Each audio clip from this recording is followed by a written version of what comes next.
हो आप सब लोग? उम्मीद है कि आप सब खैरियत से होंगे। आज हम पहुंच गए हैं, ये कटीगढ़ में छोटा सा वाटरफॉल है और बहुत ज़्यादा ब्यूटीफुल है। हम अपने कज़न के साथ आए हैं, इसकी ब्यूटी आप देख सकते हैं। पूछा जाए तो मैं तो यहाँ बहुत ज़्यादा बार आया हूँ, तकरीबन 5-6 बार तो मैं यहाँ आया हूँ, लेकिन मेरे कज़न ने बहुत इंसिस्ट कर रहे थे कि यार हमें वहाँ ले चलो।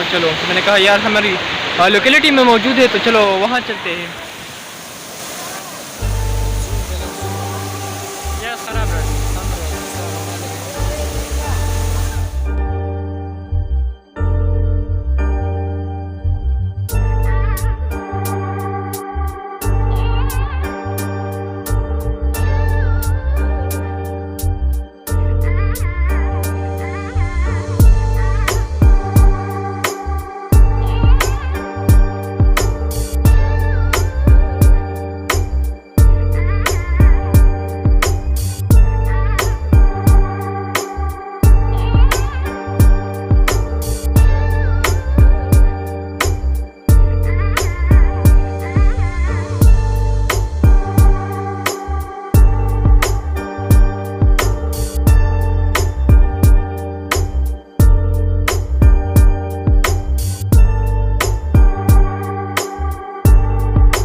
बात हुई ना कि मेरे कज़न ने मुझे स्विमिंग भी सिखाया और यार जंपिंग भी सिखाया।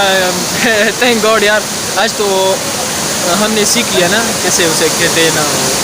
अपन से बहुत ज़्यादा डर लगता है इसको कि हम मुझे अक्सर फ्रेंड कहता है कि तुम्हें वो क्या हाइड्रोफोबिया हो गया है। तो है एक बात है कि चलो जो हमने